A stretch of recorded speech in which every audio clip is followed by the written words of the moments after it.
በስመ አብ ወወልድ ወመንፈስ ቅዱስ አሐዱ አምላክ አሜን። በስመ አብ ወወልድ ወመንፈስ ቅዱስ አሐዱ አምላክ አሜን። በስመ አብ ወወልድ ወመንፈስ ቅዱስ አሐዱ አምላክ አሜን። በመላው ዓለም የምትገኙ ኦርቶዶክሳውያን እናት አባቶቼ፣ ወንድሞቼ ሁላችሁ እንደምን ዋላችሁ? እንደምን እስከ ሰዓት ደረሳችሁ? አሜን። አባቶቻችን አምላክ ስሙ ዛሬም ዘወትርም የተመሰገነ ይሁን። ዛሬ መጋቢት 10 ላይ እንገኛለን። እንደተለመደው ከቅዱሳት መጻሕፍት ከገድላት ከስንክሳሩ ከእመቤታችን የተአምር መጽሐፍ ከተአምረ ኢየሱስም እንደዚሁም ከድርሳነ መስቀል እና ከገድለ አቡነ ተከስተ ብርሃን በንባብ ማሰማችኋለሁ። እንደዚሁ ደግሞ ሐሳቡንም በቃል ደረጃ የምንነጋገራቸው ይኖራሉ ማለት ነው። እለቱ ዛሬ መጋቢት 10 ታላቅ በዓል ነው። በእውነት የጌታችን በዓለ መስቀል ታስቦ ይውላልና የእሱን ድርሳኑ ላይ ያለውን የመጋቢት ደብረ ሊባኖስ አንድነት ገዳም ያሳተመው ድርሳነ መስቀል አለ። ታሪኩ በእውነት በጣም የሚመስጥ ነው። ድርሳነ መስቀሉ ሙሉውን ስታዩት እና ከእሱ ላይ የመጋቢትን ወር እንደተለመደው በገጸ ንባብ አሰማችኋለሁ። እንትኑ ብዙ ነው። ስለዚህ ሌሎቹ ላይ ፈጠን እያልኩ ሄዳለሁኝ። ድርሳነ መስቀሉ ረዘም ስለሚል እንትኑ ሙሉ ድርሳኑ የመጋቢት ወር ረዥም ነው። ስለዚህ እሱ ሙሉን ስለማቀርብላችሁ ሌላው የጻድቁ አባታችን አቡነ ተከስተ ብርሃን የዲማው ታላቁ ጻድቅ በእውነት 9999 ነፍሳትን በአንዴ ሲያጠምቁ ብርሃን ከሰማይ ስለወረደላቸው ስያሜያቸውን በዚህ የተነሳ አባ በኪሞ ሲባሉ የነበረው ተለውጦ ተከስተ ብርሃን ተብለው ተሰይመዋል። ሲያጠምቁ ብርሃን ከሰማይ ስለወረደላቸው ከእመቤታችን ጋር በተገናኘ ብዙ ታሪክ ያላቸው እመቤታችን እጅግ ተወዳቸው የነበሩ እሳቸው የሚወዷት የነበሩ ታላቅ ጻድቅ ናቸው። የዲማን ገዳም ያቀኑት ታላቁ ጻድቅ አቡነ ተከስተ ብርሃን እሳቸውን በዓለ ዕረፍታቸው ነው። ገድላቸው ታትሟል። በንባብ ለማሰማት ግን የተመቸ ሆኖ አላገኘሁትም። ማለት ሙሉ አይደለም። የተወሰነ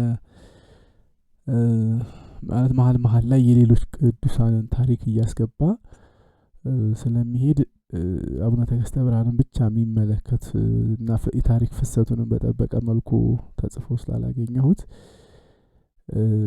ስለዚህ ከገድሉ ላይ ለኔ በማስታወሻ መልክ ያስኩት አለ። እሱን እንዲሁ በቃል ደረጃ ነው ስለ ጻድቁ የምንነጋገረው ማለት ነው። ሙሉ ገድላቸው በንባብ ለማሰማት የተመቸ ሆኖ ስላላገኘሁት ማለት ነው። ስለዚህ ሌላው እንደተለመደው ከእመቤታችን የተአምር መጽሐፍ ነው የምንጀምረው። ረድኤተ እግዚአብሔር ከሁላችን ጋር ይሁን። ተአምረ ለእግዝእትነ ቅድስት ድንግል በክሌ ማርያም ወላዲተ አምላክ ጸሎታ ወበረከታ ሁሉ ምስሌነ ለዓለመ ዓለም አሜን። ልመናዋ ክብሯ በእኛ ለዘላለሙ በእውነት ይደርብንና አምላክን የወለደች በድንጋሌ ሥጋ በድንጋሌ ነፍስ የጸናች ክብርት እመቤታችን ያደረገችው ተአምር ይህ ነው። ከዕለታት በአንደኛው ቀን ክብርት እመቤታችን በጌታችን መካነ መቃብር በጎልጎታ ስትጸልይ ሳለ ጌታችን ኢየሱስ ክርስቶስ ከሰማይ ወርዶ እናቴ ሆይ ሰላም ላንቺ ይሁን፣ በእኔ ምክንያት ካገኙሽ ሐዘኖች ማናቸው ሐዘን ይበልጣል አላት። እመቤታችንም ፈጣሪ ጌታዬ ሆይ በእኔ ዘንድ እነዚህ 5 ሐዘኖች ይበልጣሉ አለችው። ከአምስቱ አንዱ አይሁድ እንዲገድሉህ በቤተ መቅደስ ስምዖን ትንቢት በተናገረ ጊዜ ነው። ሁለተኛውም 3 ቀን በቤተ መቅደስ ፈልጌ ባጣሁ ጊዜ ነው። ሶስተኛውም እጅህንና እግርህን አስረው በጲላጦስ አደባባይ የገረፉህን ግርፋት ባሰብኩ ጊዜ ነው። አራተኛውም በዕለተ ዓርብ ራቁትህን ቸንክረው በሁለት ወንበዴዎች መካከል እንደሰቀሉህ ባሰብኩ ጊዜ ነው። አምስተኛውም ወደ አዲስ መቃብር ውስጥ እንዳወረዱህ ባሰብኩ ጊዜ ነው አለችው።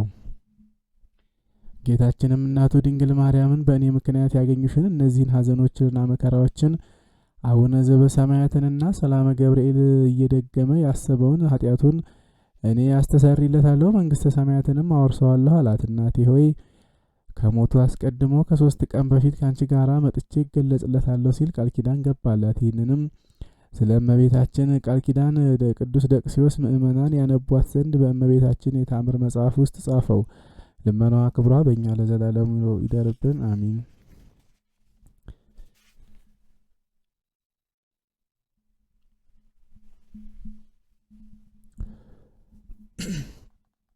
ተአምር ዘገብረ እግዚእነ ወአምላክነ ወመድኃኒነ ኢየሱስ ክርስቶስ ሳህሉ ወምህረቱ ያህሉ ምስሌነ ለዓለም ዓለም አሜን። ይቅርታው ቸርነቱ ለዘላለሙ በእውነት ለሁላችን ይደረግልና ጌታችን አምላካችን መድኃኒታችን ኢየሱስ ክርስቶስ ያደረገው ተአምር ይህ ነው። በዚያን ጊዜ ጌታ ኢየሱስ ክርስቶስ ለደቀ መዛሙርቱ እንዲህ አላቸው። በዚያን ወራት በሃይማኖቴ ጸንተው በሚገኙ ሁሉ ልጆቻቸው ትንቢት ለመናገር እስኪበቁ ድረስ መንፈሴን በእነሱ ላይ አሳድራለሁ። ስጋቸውና አጽማቸውም ካረፈበት ቦታ ላይ እኔ ካደረግሁት ይልቅ ብዙ ተአምራት ይታያል፣ ይገለጻል። ወንድሞቼ ሆይ በችግራችሁና በፈተናችሁ ዘመን ደስ ይበላችሁ፣ መንግስቴን ትወርሱበታላችሁና። በእኔ ያመነ እሱ ስለ እኔ ቢራራላችሁ እኔ ከእርሱ ጋር እኖራለሁ አረጋጋውም አለሁ። እንግዲህ ከእናንተ ጋር ጥቂት ጊዜ እኖራለሁ፣ ከዚያም እሄዳለሁ፣ አታዩኝም። ዳግመኛ ወደ እናንተ ተመልሼ እመጣለሁ። እወቁ፣ በስሜ የለመናችሁትን ሁሉ አባቴ ይሰጣችኋልና። በስሜ ሁለት ሆነው ቢሰበሰቡ በመካከላቸው በመገኘት ሶስተኛ ሆናለሁ። ማንም ከእናንተ መካከል ከዚህ ዓለም ከመፍለሱ በፊት ዳግም እስክመጣ ድረስ ባይሰነካከልብኝ በአባቴ ዘንድ ቁጥራችሁ እንደማይጎድል እወቁ። ስማችሁ በሕይወት መጽሐፍ የተጻፈ ነው። ከራስ ጸጉራችሁ አንዲቱስ እንኳን አትወድቅም። እኔ እስከምመጣበት ጊዜ ድረስ ጠብቃታለሁና እወቁ።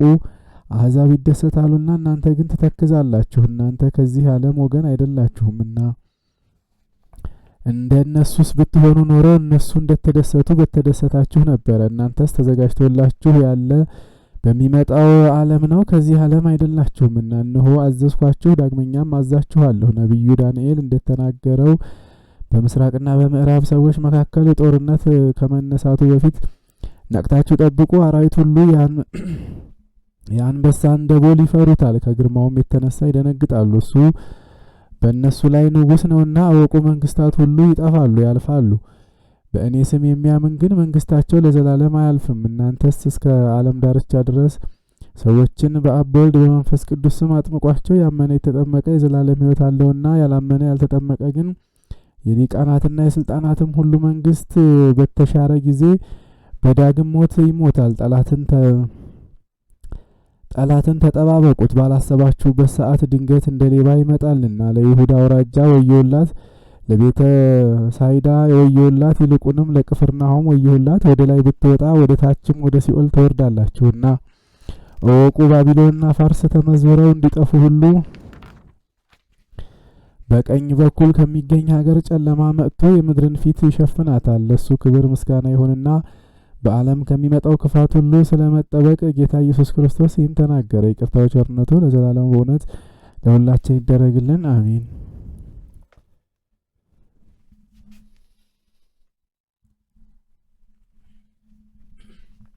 ስለ ቅዱስ መስቀሉ ከድርሳነ መድኃኔዓለም።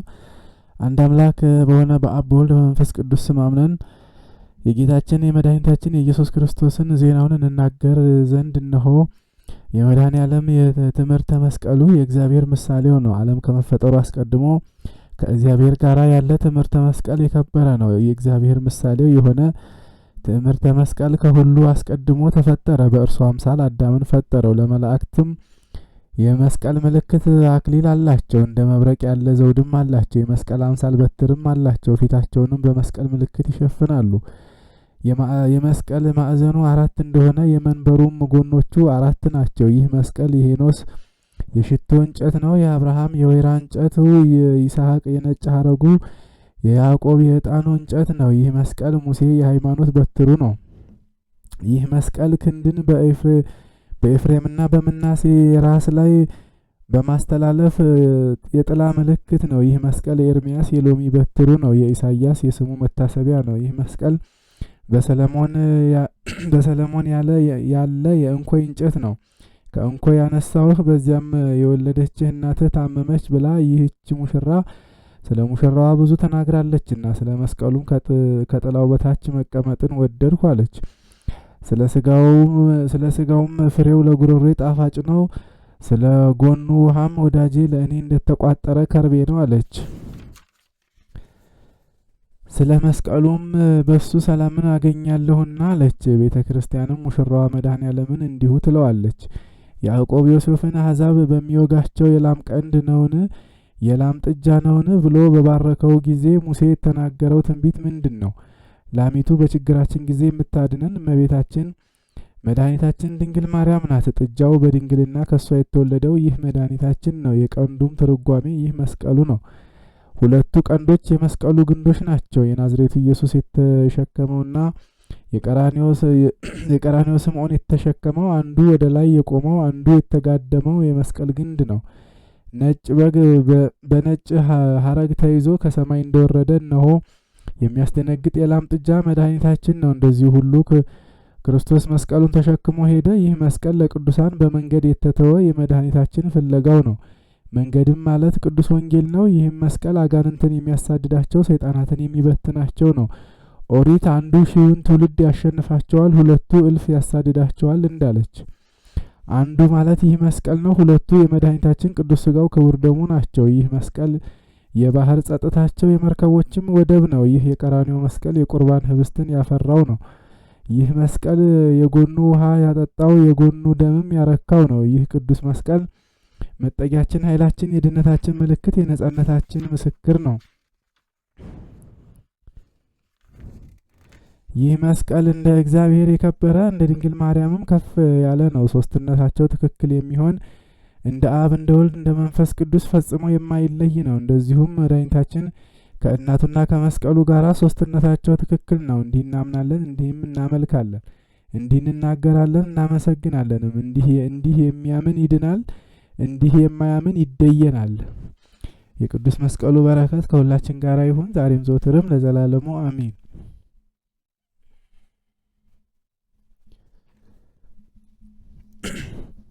ስሙ የጣፈጠ መድኃኒታችን እሱ ንጉሥ፣ እናቱም በመቅደስ መስቀሉም አትሮንስ ነው። ስሙ የጣፈጠ መድኃኒታችን እሱ ጽላት ነው። እናቱም ማዕጠንት ናት። መስቀሉም ዙፋን ነው። ስሙ የጣፈጠ መድኃኒታችን እሱ መብራት ነው። እናቱም የዘይት ቅባት ናት። መስቀሉም የሥርዓት መቅረዝ ነው። ስሙ የጣፈጠ መድኃኒታችን እሱ የእውነት በግ ነው። እናቱም መሰረት ናት። መስቀሉም የነጭ ሐረግ ነው። ስሙ የጣፈጠ መድኃኒታችን እሱ ፍሬ፣ እናቱ ልምላሜ የፍሬ ሐረግ ናት። መስቀሉም ዘለላ ነው። ስሙ የጣፈጠ መድኃኒታችን እሱ የሞቀ የመና ህብስት ነው። እናቱም የወርቅ መሶብ ናት። መስቀሉም የወርቅ ቀለም ነው። ስሙ የጣፈጠ መድኃኒታችን እሱ የምስጋና ወይን ነው። እናቱም የድህነት ጽዋ ናት። መስቀሉም የመላእክት ጉጠት ምሳሌ እርፈ መስቀል ነው። ስሙ የጣፈጠ መድኃኒታችን እሱ የእሳት ፍም ነው። እናቱ የሽቶ መዓዛ ናት። መስቀሉም የህይወት ምንጭ ነው። ስሙ የጣፈጠ መድኃኒታችን እሱ የህይወት ውሃ ነው። እናቱ የታተመች ጉድጓድ ነች። መስቀሉም የዕጣን በትር ነው። ቤተ ክርስቲያኑም እንደ ገንዳ ናት። በጎቹም ምእመናን ናቸው። እንደዚህ ያለውን መድኃኒት ሕማሙን እናምናለን፣ በስጋውና በደሙም እናምናለን፣ እንማጸናለን። ለእናቱም እንገዛለን፣ ለመስቀሉም እንሰግዳለን። በመነሳቱም እናመሰግናለን። መንግስቱን ተስፋ እያደረግን በማድረጉም እንዘምራለን። የሚወደው ልጁን ለላከልን ለእግዚአብሔር አብ ምስጋና ይገባል። እኛን ለማዳን የታመመ የሞተ ለእግዚአብሔር ወልድ ምስጋና ይገባዋል። እኛን ለማጽናት ለመጣ ለእግዚአብሔር መንፈስ ቅዱስም ምስጋና ይገባዋል፣ ዛሬም ዘወትርም ለዘላለሙ አሜን። መጽሐፈ ስንክሳር።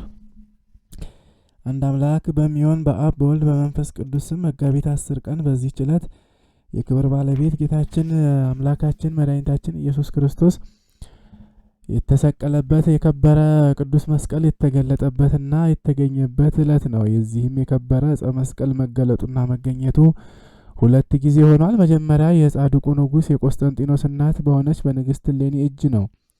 እርሷ ለእግዚአብሔር ተስላ ነበረና ልጇ ቆስጠንጢኖስ ወደ ክርስቲያን ሃይማኖት ቢገባ ወደ ኢየሩሳሌም ሄዳ መስቀሉን እስካገኘችው ድረስ ልትፈልገው በኢየሩሳሌምም ያሉ ቅዱሳት መካናትንና አብያተ ክርስቲያናትን ልታነጻቸው ነው። ከዚህ በኋላ ልጇ አምኖ የክርስትና ጥምቀትን በተጠመቀ ጊዜ እሌኒ ቅድስት ወደ ኢየሩሳሌም ሄዳ ከእርሷ ጋር ብዙ ሰራዊት ነበረ። ደርሳም ስለከበረ መስቀል መረመረች። ቦታውንም የሚያስረዳት አላገኘችም። የአይሁድ ወገን የሆነ አንድ ሽማግሌ ሰው አስራ በረሃብና በጥም አስጨነቀችው። በተጨነቀም ጊዜ ለንግሥት እሌኒ የጎለጎታን ኮረብታ አስጠርጊ ብሎ ነገራት። እርሷም የሚጠርጉ ዘንድ አይሁድን አዘዘቻቸው። ቤቱን የሚጠርግ ሰው ሁሉ ጥራጊውን በውስጡ የከበረ መስቀል ባለበት በጌታችን መቃብር ላይ እንዲጥል አይሁድ አስቀድመው አዘው ነበርና ንግሥት እሌኒ እስከደረሰችበት ጊዜ ድረስ ከ200 ዓመት በላይ ጥራጊውን ሲጥሉበት ሲጥሉበት ኖሮ ኮረብታም ሆነ። አይሁድም በጠረጉት ጊዜ 3 መስቀሎች ተገለጡ። የክብር ባለቤት የጌታችን የክርስቶስ የተሰቀለበት የትኛው እንደሆነ አላወቁም። የሞተ ሰውም አግኝተው አመጡ። አንዱንም መስቀል አምጥተው በሞተው ላይ አኖሩት።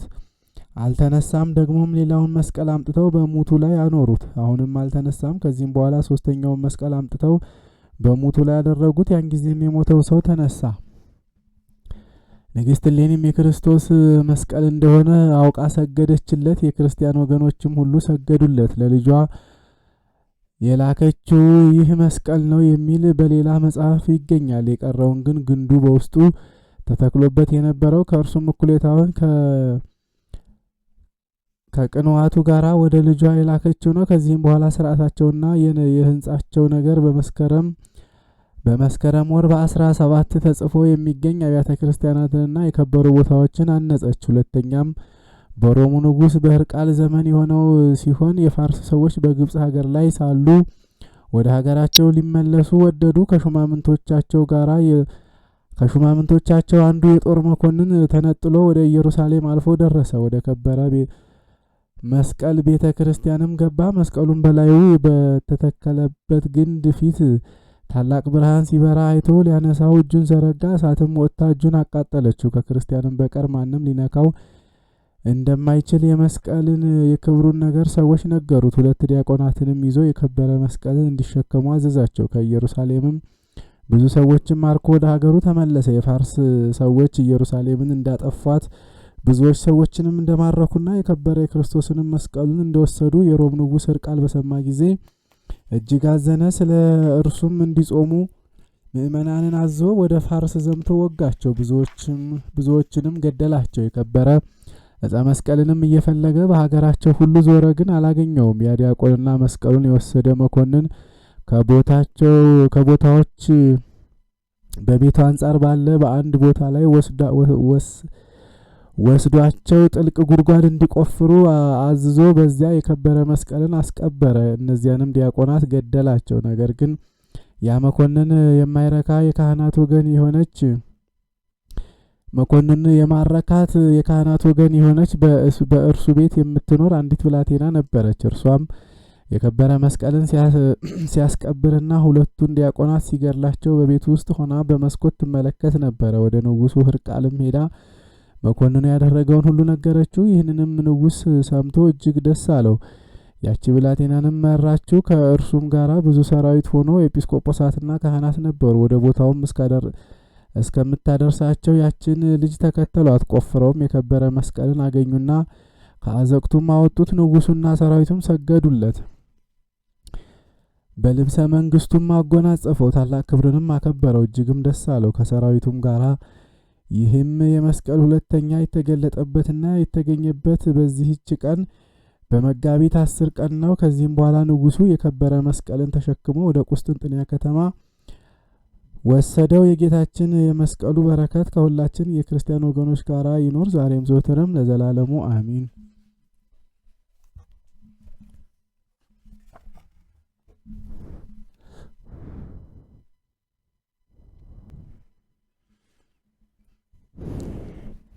የመጋቢት ወር ድርሳነ መስቀል። አንድ አምላክ በሆነ በአብ በወልድ በመንፈስ ቅዱስ ስም በመጋቢት ወር የሚነበብ የመስቀሉ ድርሳን ይህ ነው። የጌታችንና የአምላካችን የመድኃኒታችን ኢየሱስ ክርስቶስ ይቅርታው ቸርነቱ የከበረ መስቀሉ ግርማ ሞገስ ከገዳማችን ከደብረ ሊባኖስ እንዲሁ ከሕዝበ ክርስቲያን ሁሉ ጋር ይኖር ለዘላለሙ አሚን። ንግሥት እሌኒም በምትጸልይበት ጊዜ በዚያን ሰዓት ልዑል እግዚአብሔር የንግሥት እሌኒን ጸሎቷን ልመናዋን የምልጃዋንም ቃል ሰምቶ ስሙ ቅዱስ ገብርኤል የተባለ ብርሃናዊ ባለሟል መልአኩን ወደ እርሷ ላከላት። እርሱም መጥቶ በግልጽ እያየችው በፊቷ ቆመ። ንግሥት እሌኒም ይህንን መልአክ ባየችውና በተመለከተችው ጊዜ እጅግ ፈርታ ደነገጠች፣ ፈጽሞም ተንቀጠቀጠች። መልአኩም እንዲህ አላት፣ እሌኒ ሆይ አትፍሪ፣ አትደንግጪ። እኔም ላጠፋሽ የመጣሁ አይደለም ላድንሽ ልብሽንም ደስ ላሰኘው ነው እንጂ አላት። እሌኒም ጌታዬ ሆይ አንተ ማነህ አለችው። እርሱም እንዲህ አላት፣ አካላዊ ቃል ከእርሷ እንደሚወለድ በሁለት ወገን ድንግል የምትሆን ማርያምን የምስራች ነገርኳት ገብርኤል ነኝ አላት። እሌኒም የእግዚአብሔር መልአክ እንደሆነ ባወቀችና በተረዳች ጊዜ እንዲህ አለችው፣ የእግዚአብሔር መልአክ ሆይ ስለ ክርስቶስ መስቀል ንገረኝ። ይህንንም በእግዚአብሔር ልጅ ደም የከበረ ዕፀ መስቀሉን ስለ ክብሩና ስለ ልዕልናው ተመቅኝተው ክፉዎች አይሁድ የቀበሩትና የደፈኑት ቦታውን አሳየኝ አለችው። ያ መልአክም ንግሥት እሌኒን መልሶ የጌታ ክርስቶስ የመስቀሉ ነገር እጹብ ድንቅ ነው። ወልድ በአባቱ እቅፍ ሕሪና በስልጣን በልዕልና እያለ በዚህ አንቺ በምትጠይቅኝ መስቀል ላይ ተሰቅሎ የመልአከ ሞት ዲያብሎስን ስልጣን አጠፋ። መልአከ ሞት ዲያብሎስ ሊቋቋመውና ወደ እርሱ ሊተላለፍ አይቻለውምና አላት። የክብር ባለቤት ጌታችን ፈጣሪያችን ኢየሱስ ክርስቶስ የተሰቀለበት የከበረ የዕፀ መስቀሉን ነገር እኛ የመላእክት አንድነት ማህበር መርምሮ መረዳትና ድርሱን ማወቅ ተስኖናል ብሎ መለሰላት። ንግሥት እሌኒም መልአኩን ስልጣኑንና ችሎታውን ትነግረኝ ዘንድ የምትፈራ ከሆነ ክፉዎች አይሁድ የክርስቶስን መስቀል የቀበሩበትን ቦታ አሳየኝ አለች። የመላእክት አለቃ ቅዱስ ገብርኤልም ለንግሥት እሌኒ መልሶ እንዲህ አላት። የጌታ ክርስቶስን መስቀል ክፉዎች አይሁድ የቀበሩትና የደፈኑበት ቦታ ነግርሽ ዘንድ የተቀበረበትንም ቦታውን አሳይሽ ዘንድ ከፈጣሪ ከእግዚአብሔር ዘንድ አልታዘዝኩም። ስለዚህ ክፉዎች አይሁድ የቀበሩበትንና የደፈኑትን ቦታ እኔ አልነግርሽም፣ አላሳይሽም፣ አልገልጽልሽም። ነገር ግን እኒያ አይሁድ ያመጧቸው ስማቸው ኪራኮስና አሚኖስ ከሚባል አንቺም ያሰርሻቸው 2 አረጋውያን ከመጀመሪያው እስከ መጨረሻው እነርሱ ቦታውን ያውቃሉ። እስከሚነግሩሽም ድረስ አጽንተሽ መርመሪያቸው። በረሃብና በጥም ብዙ ካስጨነቅሻቸው በኋላ ይነግሩሻል አላት። ይህንንም ነገር ለንግሥት እሌኒ ከነገራት በኋላ ያም ከልዑል እግዚአብሔር የተላከ ብርሃናዊ መልአክ አልፎ ሄደ፣ ከእርሷም ተሰውሮ ወደ ሰማይ አረገ። ከዚህም በኋላ ንግሥት እሌኒ እነዚያን ያሰረቻቸውን አረጋውያን ያመጧቸው ዘንድ ወታደሮቹን አዘዘቻቸው። ወታደሮቹም ኪራኮስና አሚኖስን 2ቱን አረጋውያን አምጥተው በፊቱ አቆሟቸው። ንግሥት እሌኒም ባየቻቸው ጊዜ እንዲህ ስትል ጠየቀቻቸው፣ መረመረቻቸውም። አባቶች ሆይ አባቶቻችሁ ወዴት እንደቀበሩት ስለ ጌታ ክርስቶስ መስቀል ንገሩኝ አለቻቸው። እነርሱ ግን አይሁዳውያን ስለሆኑ የሚድኑበትን እውነት ነገር አልነገሯትም። እንዲህ ሲሉ መለሱላት እንጂ እመቤታችሁ ነኝ፣ ስለ ጌታ ክርስቶስ መስቀል እኛ ምንም አናውቅም። አባቶቻችንም ሰውን ክርስቶስንም ቢሆን አልሰቀሉም፣ መስቀልም በምድር ውስጥ አልተቀበረም ሲሉ መለሱላት። ንግሥት እሌኒም እንዲህ ስትል መለሰችላቸው፣ የጌታ ክርስቶስ ቅዱስ መስቀሉ የተቀበረበትን እናንተ ታውቃላችሁና ንገሩኝ አለቻቸው። ዳግመኛም እኛ አናውቅም አሏት። እሌኒም አባቶች የተቀበሩበትን ልጆች አያውቁምን አለቻቸው። ይህንንም ብላ በጨለማ ቤት ውስጥ አስገብታ እኒህን አረጋውያን በዛንጀርና በእግር ብረት እግሮቻቸውና እጆቻቸውን አሰረቻቸው። ለመሞትም እስከሚደርሱ ድረስ በረሃብና በጥም አስጨነቀቻቸው። ረሃብና ጥም በጸናባቸውም ጊዜ እነዚ አረጋውያን ንግሥት እሌኒን እመቤታችን ሆይ በረሃብና በጽም እጅግ ተሰቃይተናልና ነፍሳችን ከስጋችን ሳትለይ እህል ውሃ ስጭን፣ አባቶቻችን የጌታ ክርስቶስን መስቀል ወዴት እንደቀበሩት ፈጥነን እንነግርሽ ዘንድ አሏት። ንግሥት እሌኒም እህልና ውሃ ይሰጧቸው ዘንድ አገልጋዮቿን አዘዘቻቸው። አገልጋዮችም የሚበሉትና የሚጠጡትን ሰጧቸው። በልተውም ከጠገቡ በኋላ የጌታ ክርስቶስን ዕፀ መስቀል አባቶቻቸው የቀበሩበትን ቦታ እንዲነግሯት እሌኒ ጠየቀቻቸው። እነርሱም በልተው ጠጥተው ከጠገቡ በኋላ ንግሥት እሌኒን እኛ ስለ መስቀል አናውቅም፣ አባቶቻችንም በምድር ውስጥ መስቀልን አልቀበሩም አሏት። ዳግመኛም ንግሥት እሌኒ እጆቻቸውና እግሮቻቸውን በሰንሰለትና በዛንጀር አስረው በጨለማ ቤት አኑረው በረሃብና በጽም እንደ ቀድሞ ያስጨንቋቸው ዘንድ ጭፍሮቹን አዘዘቻቸው።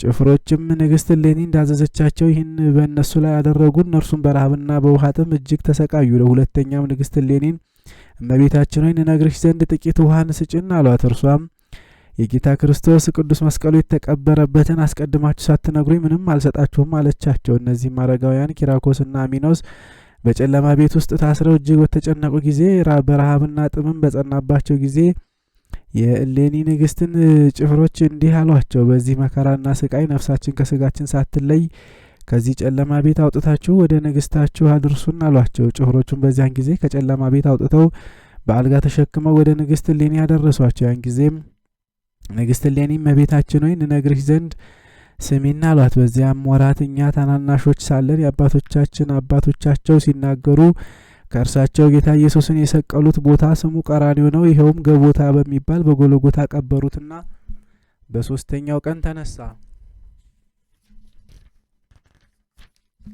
ጌታ ኢየሱስንም ከቀበሩበት ቦታ ገቦታ በሚባለው ይኸውም ጎልጎታ ነው፣ የከበረ መስቀሉንም አባቶቻችን በዚያ ቀበሩት ሲሉ ሰማን አሏት።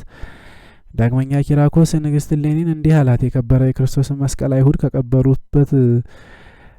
ከቀበሩት በኋላ የኢየሩሳሌምን ሰዎች ሁሉንም ሕዝብ ታላቁም ታናሹም ቤታቸውን የሚጠርጉ ሁሉ የቤታቸውን ጥራጊ ጉድፋቸውን ሁሉ በጌታ ኢየሱስ መቃብር ዕፀ መስቀሉን በቀበሩበት ጎልጎታ በሚባል ቦታ ላይ ወስደው በዚያ እንዲጥሉ አዘዟቸው ይሉ ነበር አላት። እሌኒም አረጋዊ ኪራኮስን የጌታ ክርስቶስ መስቀል ከተቀበረ ምን ያህል ዓመት ይሆናል አለችው። ኪራኮስም ንግስት እሌኒን እመቤቴ ሆይ አንቺ ወደዚህ እስከ ደረስሽበት ጊዜ 300 ዓመት ሆነው ብሎ መለሰላት። ሰዎችም ሁሉ በላዩ የሚጥሉበት ጉድፋቸው ታላቅ ኮረብታ እስከሆነ ድረስ የኢየሩሳሌም ሰዎች ሁሉ የሚጥሉት ጉድፍ በሰው ክንድ 500 ያህል ከፍ ከፍ አለ። እመቤቴ ሆይ የጌታ ክርስቶስ የመስቀሉ ነገር እንዲህ ነው አላት። ንግስት እሌኒም የጌታ ክርስቶስን መስቀል የተቀበረበትን በሰማች ጊዜ እጅግ ደስ አላት። በብዛትም በመደሰት እንደ እምቦሳ ዘለለች።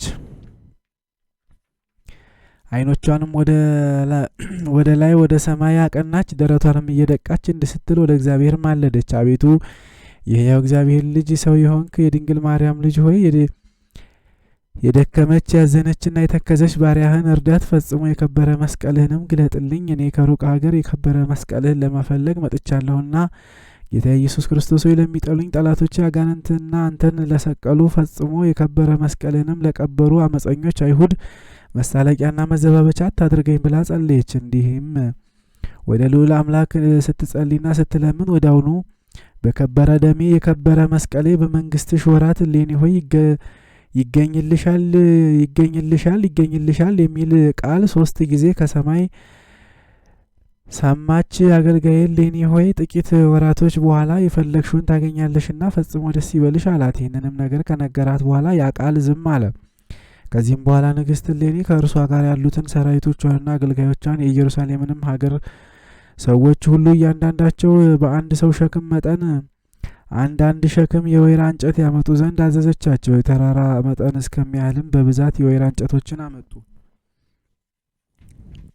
ከዚህም በኋላ ንግስት እሌኒ ይህንን እንጨት በእሳት አቃጥሉት አለቻቸው። በመስከረም ወር በ17ኛው ቀንም ብዙ ፍም እስከሆነ ድረስ አቃጠሉት። ንግስት እሌኒም በአንድ ግመል ጭነት መጠን የሚሆን ብዙ ዕጣን አምጥታ ከእሳቱ ውስጥ ጨመረች።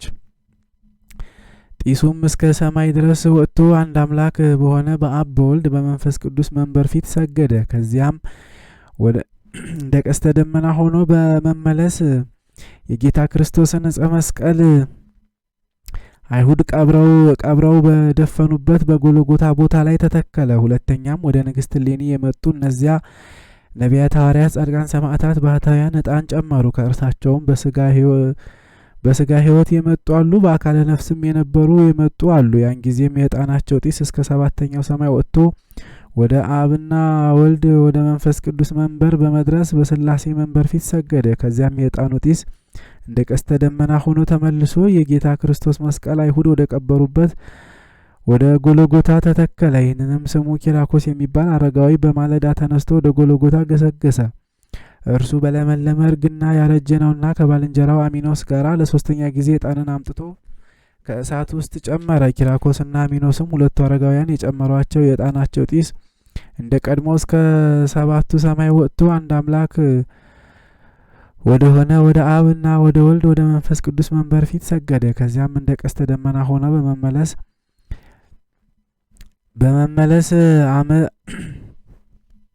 ዓመት ወልድ በተቀበረበት መቃብር 300 ዓመት ያህል የክርስቶስ ዕፀ መስቀል ተቀብሮ በኖረበት በጎልጎታ ላይ ተተከለ። ንግስት እሌኒም እነዚህ ምልክቶችና እውነት የሆኑ ስራዎችን ባየችና በተመለከተች ጊዜ ድምጿን ከፍ አድርጋ እንዲህ እያለች ዘመረች። እውነት በእውነት የጌታ ክርስቶስ ዕፀ መስቀሉ ተገኘ። እውነት በእውነት ያለ ሐሰት የጌታችን የኢየሱስ ክርስቶስ በላዩ የከበረ ደሙ የፈሰሰበት መስቀሉ የተቀበረበት ቦታ ይህ ነው። እናንተም ሁላችንም ለማዳን መድኃኒታችን ክርስቶስ በላዩ የተሰቀለበት ቅዱስ መስቀል ቦታው በመገኘቱ በእልልታና በአንድነት ደስ እያለን እናመሰግን ዘንድ ከልጆቻችሁ ጋር አዳምና ሔዋን ኑ። እናንተም እኛም እኛንም ያድነን ዘንድ መድኃኒታችን ክርስቶስ የተሰቀለበት የመስቀሉ ቦታ እነሆ ተገኝቷልና ፈጽሞ ደስ እያለን በአንድነት እልል በማለት እናመሰግን ዘንድ ሄኖክና ኖህ ኑ የመድኃኒታችን ክርስቶስ ቦታው ስለተገኘ በአንድነት ደስ ይለን ዘንድ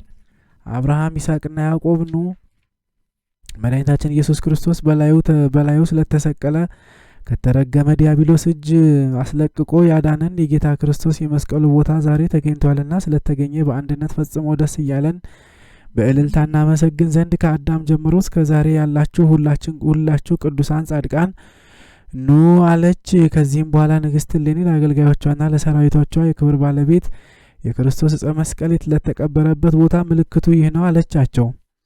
ዳግመኛም በመስከረም ወር በ17ኛው ቀን የጌታ ክርስቶስ ዕፀ መስቀሉ በውስጡ የተቀበረበት እስከሚገኝ ድረስ እጅግ ጥልቅ አድርገው ምድሩን ይቆፍሩ ዘንድ ሰራዊቶቿና ሕዝቡን ሁሉ አዘዘቻቸው። ጉድፋቸውንም በላዩ ሲጥሉ የኖሩ ሁሉንም የአይሁድ ሕዝብ ጉድፋቸውን እንዲጠርጉ የጌታ ክርስቶስንም ዕፀ መስቀል አባቶቻቸው የቀበሩበትን የጎልጎታን ቦታውን አፈሩን እጅግ ጥልቅ አድርገው ይቆፍሩ ዘንድ ደግማ አዘዘቻቸው። ክብር ምስጋና ጽን ገንዘቡ የሆነ የጌታችን የኢየሱስ ክርስቶስ ይቅርታው ቸርነቱ ምሕረቱ የክቡር መስቀሉ ሞገስ የቅድስት እሌኒም የጉዞዋ ድካም የአቡነ ተክለ ሃይማኖት ልጆች ከምንሆን ከሁላችን ጋር ይኑር ዛሬም ዘወትርም ለዘላለሙ አሜን። ከዚህም በኋላ ጭፍሮቿና ሁሉም የአይሁድ ሕዝብ የጌታ ክርስቶስን መስቀል የተሰቀለበትን አፈሩን ይቆፍሩ ዘንድ ከመስከረም 17 ቀን እስከ መጋቢት 10 ቀን ድረስ መቆፈር ጀመሩ። አስቀድመውም በላዩ የተጣለና የተደፋ እንደ ኮረብታ ሆኖ መጠኑ በሰው ክንድ 500 የሆነው የአይሁድን ጉድፋቸውን አነሱ። ይህም ጉድፋቸውንም በላዩ ካነሱ በኋላ አፈሩን ይቆፍሩ ዘንድ ጀመሩ። በሰው ክንድ 99 ያህል ያንን ቦታ አጥልቀው በቆፈሩ ጊዜ በዚያ ጥልቅ ጉድጓድ ውስጥ ጠንካሮች የሆኑ የተገጣጠሙ ድንጋዮችን አስቀድሞ አገኙ። እነዚያንም ችንካሮችና ጠማሞች ድንጋዮች ባነሱና ባስወገዷቸው ጊዜ ከዚያ ጥልቅ ጉድጓድ ውስጥ ታላቅ ብርሃን ወጣ፣ እንደ ፀሐይ እግርም ሆኖ እጅግ አንጸባረቀ። ነጸብራቁም እስከ 7ኛው ሰማይ እስከ ሳሌምና እስከ ቤተልሔም ደረሰ። በዚያን ጊዜም ሁለቱ መስቀሎችን አግኝተው አወጧቸው። ከዚያም የጠነከሩና የጠመሙ ድንጋዮች ደግሞ አግኝተው አስወገዷቸው። ከዚህም በኋላ ከ5 ችንካሮች ጋራ ሌላ መስቀልን አገኙ። እነዚያም ችንካሮች ሳዶር፣ አላዶር፣ ዳናት፣ አዴራ፣ ሮዳስ የሚባሉ ናቸው። ሰፍነጉን ራሱን የመቱበት ሽመሉን ከለሜዳውን የክብር ባለቤት ጌታ ኢየሱስን የገረፉበትን ያሰቃዩበትን ዕቃዎች ሁሉ ከመስቀሉ ጋር አገኙ። ይህ ክቡር መስቀልን በመጋቢት ወር በ10ኛው ቀን ወጣ። ከእርሱ ጋር እነዚህ ሁለቱ መስቀሎች ወጡ። አንዱ የቀኙ ወንበዴ የተሰቀለበት፣ ሁለተኛው የግራው ወንበዴ የተሰቀለበት ነው። ሶስተኛውም ክብር ምስጋና ይድረሰውና ጌታችን ፈጣሪያችን አምላካችን መድኃኒታችን ኢየሱስ ክርስቶስ የተሰቀለበት ነው። ለስም አጠራሩ ክብር ምስጋና ይግባውና የጌታ ኢየሱስ ክርስቶስ መስቀል ከሶስቱ የትኛው እንደሆነ ሊያውቁ በወደዱ ጊዜ ልዕልናውን ክብሩን ድንቅ ተአምራቶችን የሚመለከቱ ዘንድ መጀመሪያ አንድ መስቀል ወስደው በድውይ ላይ አኖሩ፣ አልተፈወሰም። ሁለተኛም ሌላ መስቀል ወስደው በድውይ ላይ አኖሩ፣ አልተፈወሰም። ሶስተኛውን መስቀል ወስደው በድውዩ ላይ አኖሩ፣ ፈጥኖም ተፈወሰ። ዳግመኛም በሞተ ሰው ላይ አኖሩት፣ የሞተ ሰውም ፈጥኖ ተነሳ። ለስም አጠራሩ ስግደት ልዕልና ይግባውና የጌታ ክርስቶስ መስቀል ክብሩ ልዕልናው የተለየ ነውና ተአምራቱም ብዙ ነው። የሰው ፍጥረት ሁሉ ለማዳን ጌታችን ኢየሱስ ክርስቶስ የተሰቀለበት መስቀል በዚህ ምልክት ለይተው አወቁት።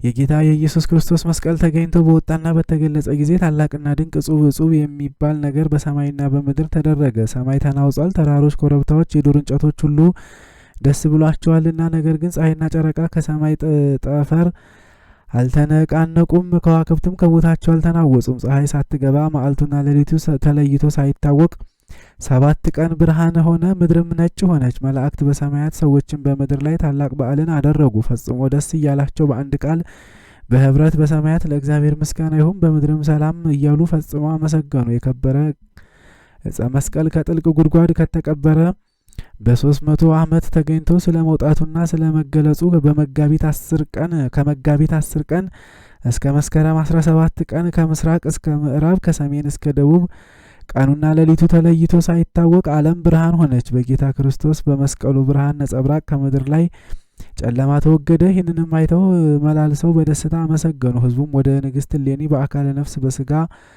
በስጋ ሕይወትም የመጡ ጻድቃን፣ ሰማዕታት፣ ነቢያት፣ ሐዋርያት፣ ባህታውያን ሁሉም ይህንን ድንቅ የሆነ ተአምር በተመለከቱና ባዩ ጊዜ በታላቅ ድምፅ ከንግሥት እሌኒ ጋራ በመዘመር ሲያመሰግኑ ብርሃን የጌታ የኢየሱስ ክርስቶስ የመስቀሉ ብርሃን ወጣልና አሉ። የጌታ ኢየሱስ ክርስቶስ ተገኝቶ ተገልጾልናልና እያሉ መላልሰው ዘመሩ፣ አመሰገኑ። በእግዚአብሔርም ጥበብ የጩኸታቸው ድምፅ ከኢየሩሳሌም እስከ ግብጽና ምስር በሁሉም ዓለም ተሰማ። የክብር መስቀልም የብርሃኑ ነጸብራቅ እስከ ሰባተኛው ሰማይ ደረሰ። የጌታ ኢየሱስ ክርስቶስ የመስቀሉን የብርሃን ነጸብራቅ በሰማይም ሆነ በምድር ከሰውና ከመላእክት ወገን ያየው የለም። ያን ጊዜም እኒያ ነቢያት፣ ሐዋርያት፣ ጻድቃን፣ ሰማዕታት ሁሉም ባህታውያን ከንግሥት እሌኒ ጋር እንዲህ እያሉ በሙሴ ምስጋና አመሰገኑ። ምስጉን የተመሰገነ እግዚአብሔርን እናመሰግነዋለን። እጆቹና እግሮቹ በዕፀ መስቀል ላይ የዘረጋ እግዚአብሔርን እናመሰግነዋለን። ሰማይን በከዋክብት ሸልሞ አስጊጦ ፀሐይና ጨረቃን ያበራ እግዚአብሔርን እናመሰግነዋለን። ምድርን በባህር ጀርባ ላይ የዘረጋ እግዚአብሔርን እናመሰግነዋለን። ተሰውሮ የነበረ የከበረ መስቀልን የገለጠልን እግዚአብሔርን እናመሰግነዋለን። ለአይሁድ ሕዝብ መዘባበቻና መሳለቂያ ለክፋታቸው መመኪያ ያላደረገን እግዚአብሔርን እናመሰግነዋለን። ዳግመኛም እንዲህ አሉ። መስቀል ኃይላችን ነው። መስቀል ጽናታችን ነው። መስቀል መዳኛችን ነው። መስቀል ሕይወታችን ነው። መስቀል ተስፋችን ነው።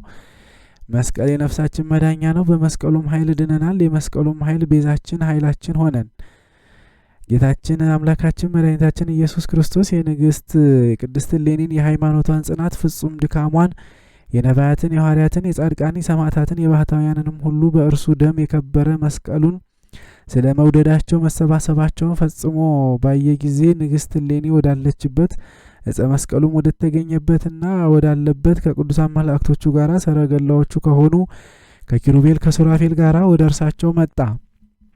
እልፍ መላእክት በፊቱ፣ እልፍ መላእክት በኋላው፣ እልፍ መላእክት በቀኙ፣ እልፍ መላእክት በግራው፣ እልፍ ብርሃናት በፊቱ፣ እልፍ ብርሃናት በኋላው፣ እልፍ ብርሃናት በቀኙ፣ እልፍ ብርሃናት በግራው የብዙ መላእክት በመንበሩ ዙሪያ እንደ አጥር ከበው በመቆም ጌታችንና አምላካችን መድኃኒታችን ኢየሱስ ክርስቶስ እንዲህ ሆኖ በክብር ወደ እርሳቸው ደረሰ። እነዚያም አባቶቻችን ነቢያት፣ ሐዋርያት፣ ጻድቃን፣ ሰማዕታት ሁሉም ባህታውያን ከንግሥት እሌኒ ጋራ የክብር ባለቤት ጌታችን ኢየሱስ ክርስቶስን ባዩት ጊዜ በግንባራቸው ፍግም ብለው በምድር ላይ ወደቁ። ከመለኮቱ ግርማ የተነሳ ደንግጠው ታላቅ ፍርሃትን ፈርተዋልና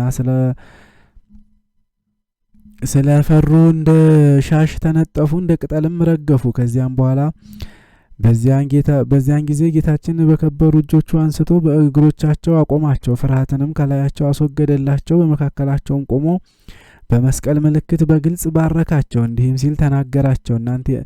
እናንተ የምትወዱኝ የምወዳችሁ ከምትወደኝ ከምወዳት ከቅድስት እሌኒ ጋራ ምእመናኖቼ ሆይ ሰላም፣ ፍቅር፣ አንድነት ይሆንላችሁ። ላጠፋችሁ ወደ እናንተ የመጣሁ አይደለም፣ ከመከራ ከጠላታችሁ ሰይጣን ከወጥመዱ ላድናችሁ መጣሁ እንጂ። ስለዚህ አትፍሩ፣ አትደንግጡ። በከበረ ደሜ የተቀደሰውን የዕፀ መስቀሌን የብርሃን አክሊል እነሆ ሰጣችኋለሁ፣ የዘላለም ሕይወትንም አወርሳችኋለሁ አላቸው። ዳግመኛም እንዲህ አላቸው፣ ነገር ግን በደሜ የከበረ ዕፀ መስቀሌን ስለ አገኛችሁ በሰማያት ዋጋችሁ ብዙ ነውና ፈጽሞ ደስ ይበላችሁ። ክብሩ ተድላ ደስታው የማያልቅ የመንግስትን የብርሃን ማደሪያዎችንም ሁለመናዋ በመንፈስ ቅዱስ ግርማ የተጋረደች ከፀሐይ ብርሃንም 7 እጅ የምታበራ ዓይን ያላየውን ጆሮ ያልሰማውን በሰው ልብ ያልታሰበውን እሰጣችኋለሁና ፈጽሞ ደስ ይበላችሁ። ብርሃኗም የሚመስለው የለም። የውስጧንም ስራ ከሰማያዊው አባቴ እና ሕይወት ከሆነ መንፈስ ቅዱስ በቀር ሰውም ቢሆን የሰማይ መላእክትም ቢሆኑ የሚያውቀው የለም። አሁንም መድኃኒታችሁ፣ ተስፋችሁ፣ አክሊላችሁ ዕፀ መስቀሌን በከበረ ደሜ የከበረውን ከእኔ ተቀበሉ። ክፉ ጠላት ዲያብሎስ ተተንኮሉ የሚያመጣውን ጦር ሁሉ መቋቋምና መቃወም በምትችሉ ገንዘብ የዕፀ መስቀሌን ቃል ኪዳን ከእኔ ተቀበሉ አላቸው። መታሰቢያን የከበረ መስቀሌንም መታሰቢያ ለሚያደርግ ሰው ሁሉ ስሜንም በደሜ የከበረ የመስቀሌን ስም የሚጠራ እርሱን እምረዋለሁ። አባቶቹና እናቶቹን ልጆቹን የልጅ ልጆቹን እስከ ዘሩ ፍጻሜ እምረዋለሁ። በዕፀ መስቀሌ ቤተ ክርስቲያን ውስጥ የለመነ የጸለየ የተማለለ እኔ እርሱን እምረዋለሁ። አባቶቹና እናቶቹን ዳግመኛም የልጆቹና የልጅ ልጆቹን እስከ ዘሩ ፍጻሜ ድረስ እምረዋለሁ። ባሕረ እሳትንም አሻግረዋለሁ። ወደ ተከፈተ ገነት ወደ ተነጠፈ እረፍትም አስገባዋለሁ። መላእክትስ እንኳን ተድላ ደስታውን ወደማያውቁት ወደ መንግስተ ሰማያት አዳራሽ ያለ ምርመራና ያለ ክርክር በግልጽ አልፎ ይገባል። የሚቃወመው የሚሟገተው ምንም የለም። ወደ ብርሃን መኖሪያ አስገባዋለሁ። የብርሃን ልብስንም አለብሰዋለሁ። የብርሃን አክሊልንም አቀዳጀዋለሁ። የብርሃን ማርዳን በአንገቱ ላይ አስርለታለሁ። በአብርሃም በይስሐቅ በያዕቆብ አጠገብ አስቀምጠዋለሁ። ቁጥሩም ከቅዱሳን መላእክት ማህበር አንድነት ውስጥ ይሆናል። በእኔ ስም በከበረ ደሜ በተቀደሰ መስቀሌም ስም ቤተ ክርስቲያን ላሳነጸ ለእርሱ በሰማያት የብርሃን ቤት አንጽለታለሁ። ክብርን፣ ባለሟልነትን፣ ዓይን ያላየውን ጆሮ ያልሰማውን በሰው ልብ ያልታሰበውን ፍጹም ጸጋን እሰጠዋለሁ። እርሱን ከቤተሰቦቹ ጋር እምረዋለሁ። እስከ ዘሩ ፍጻሜ ቁጥሩ ከሚካኤል ከገብርኤል ሰራዊት ጋር ይሆናል። በከበረ ደሜ ለከበረ መስቀሌ ከሩቅም ቢሆን ወይንም ከቅርብም ቢሆን ወደ ቤተ ክርስቲያኑ ተጉዞ የመጣውን ወደ መቃብሬ ወደ ኢየሩሳሌም እንደተጓዘ እኔ አደርግለታለሁኝ። በሰማያት ያለ የጌትነቴን ዙፋን አሳልመዋለሁ። እርሱን እምረዋለሁ። አባቶቹ እናቶቹን ልጆቹንም እስከ ዘሩ ፍጻሜ የልጅ ልጆቹን እምራለሁ። በከበረ ደሜ ለከበረ መስቀሌ ከሩቅም ወይም ከቅርብ ወደ ቤተ ክርስቲያኑ ተጉዞ የመጣውን ወደ መቃብሬ ኢየሩሳሌም እንደተጓዘ እኔ ያደርግለታለሁ። በሰማያት ያለውንም የጌትነቴን ዙፋን አሳልመዋለሁ። እርሱን እምረዋለሁ። አባቶቹን እናቶቹን ልጆቹን እስከ ዘሩ ፍጻሜ የልጅ ልጆቹን እምረዋለሁ። እሺ ራሱ ገርሉ ስለደገመው ነው፣ ይቅርታ። ገርሉም ላይ ተደግሟልና እሺ በሽተኛን የጎበኘ ስለ እኔና በከበረ ደሜ ስለ ከበረ መስቀሌ የሚተክዘውን ደስ ያሰኘውን ያዘነውን ያጽናናውን እኔ በሰማያዊ አባቴ ሕይወት በሆነ በመንፈስ ቅዱስ ፊት ከሐዘኑ አጽናንቼ ደስ አሰኘዋለሁ። ከወላጆቹም ከልጆቹና ከልጅ ልጆቹ ጋር እስከ ዘሩ ፍጻሜ እምረዋለሁ። ያለ ምርመራና ያለ ክርክር ወደ መንግስተ ሰማያት አዳራሽ አልፎ ይግባ። ቁጥሩም ከመላእክት ከሱራፌል ከኪሩቤል ጋር ይሆናል። በእኔ ስምና በከበረ ደሜ በተቀደሰ መስቀሌ ስም የተራቆተውን ያለበሰ በሰው እጅ ያልተፈተለና ያልተሰራ መልኩ አይነቱ እጹብ ድንቅ የሆነ የብርሃን ልብስ በግልጽ አለብሰዋለሁ። ያለ ምርመራና ያለ ክርክር አልፎ ወደ መንግስተ ሰማያት አዳራሽ ይግባ። ከአባቶቹና ከእናቶቹ ጋራ ከልጆቹና ከልጅ ልጆቹ ጋራ እስከ ዘሩ ፍጻሜ እምረዋለሁ። ቁጥሩም ከሰባቱ ሊቃነ መላእክት ከጋራ ከሁሉም መላእክት አንድነት ማህበር እልፍ አላፍ የብዙ ብዙ ከሚሆኑ ቅዱስ ቅዱስ ቅዱስ አሸናፊ እግዚአብሔር የጌትነት ምስጋና በሰማይና በምድር የመላ ነው እያሉ በቀን በሌሊት ያለማቋረጥ እግዚአብሔርን ከሚያመሰግኑትና ከሚያገለግሉት መላእክት ጋር ይሆናል። ስለ ስሜና ስለ ከበረ ዕፀ መስቀሌ የተራበውን ያበላ የተጠማውን ያጠጣ እኔ የሕይወት እንጀራን አበለዋለሁ። ከኤዶም ገነት የፈሰሰውን የድህነት ጽዋንም አጠጣዋለሁ። ያለ ምርመራና ያለ ክርክር ወደ መንግስተ ሰማያት አስገባዋለሁ። በደብረ ጽዮን በሚደረገው የሺህ ዓመት ምሳ እንዲመገብ በዚህ አስቀምጠዋለሁ። ቁጥሩም የጌትነቴን መንበር በሰማያት ከሚያጥኑ ከ24ቱ ካህናቶች ጋር ይሆናል። ስለ እኔና ስለ ከበረ ዕፀ መስቀሌ ለድሆችና ለምስኪኖች ስለ ራራ እኔ እጅግ ወድጀዋለሁና መርጨዋለሁ። በመስቀሌ በዓል በየወሩ ሁሉ ይልቁንም በመጋቢት ወር በ10 በመስከረም ወር በ17 ቀን በ21 እንደዚሁ በዚሁ ወር ወደ ደብረ ከርቤ መስቀሌ የሚገባበት ስለሆነ በእነዚህ ዕለታት እግሮቹን በሽብሸባ እጆቹን በጭብጨባ ላይ በማድረግ በጸናጽል በከበሮ የሚያመሰግነውን ከጣዕሙ ብዛት አጥንትን የሚያለመልም የመላእክትን የሕፃናትንም ምስጋና አሰማዋለሁ። ከአባቶቹ ከእናቶቹና ከልጅ ልጆቹ ጋር እስከ ዘሩ ፍጻሜ እምረዋለሁ። ይህንን መጽሐፍ የጻፈ ወይንም ያጻፈ ያነበበውን የተረጎመውን ቃሉንም በእዝነ መንፈስ በማያወላውል ልቦና የሰማውን ያስተዋለውን የዚህንም መጽሐፍ ገበታዎቹን የሳመውን በተጸለየበትም በውሃው የተጠመቀውን እኔ በሕይወት መጽሐፍ በአምደ ወርቅ ላይ በወርቀ ቀለም ስሙን እጽፈዋለሁ። ከተመረጡ ባለሟሎችም ጋራ በቀኝ አቆመዋለሁ። አባቴም ከባረካቸው ጋራ የምመሰገንበት መንግስተ ሰማያትን አወርሰዋለሁ። ከአባቶቹና ከእናቶቹ ጋራ ከልጅ ልጆቹ ጋራ እስከ ዘሩ ፍጻሜ እምረዋለሁ። በከበረ ደሜ የከበረ ዕፀ መስቀሌ ቤተ ክርስቲያኑ በታነጸበትና ስሙ በተጠራበት መታሰቢያውን በተደረገበት ይህ መጽሐፍ በተተረጎመበት ከዚያ ቦታ እኔ አልለይም። እርኩሳን አጋንንት ዝልጉሳን መናፍስት እንዳይመጡ እንዳይደርሱ እንዳይቀርቡ እልፍ አእላፍ የብዙ የሚሆኑ መላእክትን ጠባቂዎችና እረኞች አድርጌ በዚያ አኖራቸዋለሁ። ወይንም ስለ ስሜ በከበረ ደሜ ስለ ከበረ ዕፀ መስቀሌ እንግዳ የተቀበለውን ወደ እኔ በእንግድነት በሚመጣ ጊዜ እኔ እቀበለዋለሁ፣ በቤቴ ጥላ ውስጥም አሳድረዋለሁ። ያለ ምርመራና ያለ ክርክር ወደ መንግስተ ሰማያት አዳራሽ አልፎ ይግባ። በሰማያዊ አባቴ ሕይወት በሆነ በመንፈስ ቅዱስን ፊት ደስ አሰኘዋለሁ፣ የዘላለም ሕይወትንም እሰጠዋለሁ። ከአባቶቹ ከእናቶቹ ጋራ ከልጆቹ ጋራ እስከ ዘሩ ፍጻሜ እምረዋለሁ። ስለ ዕፀ መስቀሌና ስለ እኔ በፍጹም ደስታ በታላቅ በዓል የሚያደርገውን ሰው ሁሉ እኔ በሰማያዊ አባቴ ሕይወት በሆነ በመንፈስ ቅዱስ ፊት በሰማያውያን መላእክቶችና በምድራውያን ጻድቃን ባለሟሎቼ ፊት ደስ አሰኘዋለሁ። ከገሃነመ ስቃይም አድነዋለሁ። ወደ ሰማያዊ የመንግስቴ አዳራሽም ለዘላለሙ አልፎ ይግባ። ወይም ዕጣንና ሰም፣ ዘይት፣ ንጹሕ ስንዴ፣ መባውን ሁሉ ቀጫጭን ልብሶችንም ወይም ለከበረ መስቀል ቤተ ክርስቲያን ስራ ሳር እንጨትን የሰጠ እኔ ከቤተሰቡ ሁሉ ጋር እስከ ዘሩ ፍጻሜ እምረዋለሁ። በከበረ ደሜ በከበረ በዕፀ መስቀሌ ቤተ ክርስቲያን ውስጥ በየቀኑ በየወሩ በየዓመቱ ቅዱስ ሥጋዬን ክቡር ደሜን የተቀበለውን እኔ በኢየሩሳሌም ሰማያዊት አቆርበዋለሁ። መቁረብም ካልተቻለው ለዕፀ መስቀሌ ከተደረገው መታሰቢያ ከማዕዱ የወደቀውን ፍርፋሪ አንስቶ ይቅመስ። እኔ ቅዱስ ሥጋዬን ክቡር ደሜን ለመቀበል የሚያደርሰውን በጎ ስራ እንዲሰራ አደርገዋለሁ። እስከዚያውም ድረስ በቁርባን ፈንታ ይሆንለታል። ፍርፋሪም ካላገኘ አተላው ያለበትን እንስራ በምላሱ ይላስ። በልቡ ካመነና ካልተጠራጠረ በቁርባን ፈንታ ይሆንለታል። ለድሆችና ለምስኪኖች ለሚመጸውት ለመስቀልም ቤተ ክርስቲያን አንድ ገንዘብ ለሚሰጥ ሰው ሁሉ 2 እጅ ትርፍ ከእኔ ዘንድ ያገኛል። በጎ ዋጋንም እሰጠዋለሁ። ስለ ዕፀ መስቀሌ 3 ገንዘብ ለቤተ ክርስቲያን ወይንም ለድሆችና ለምስኪኖች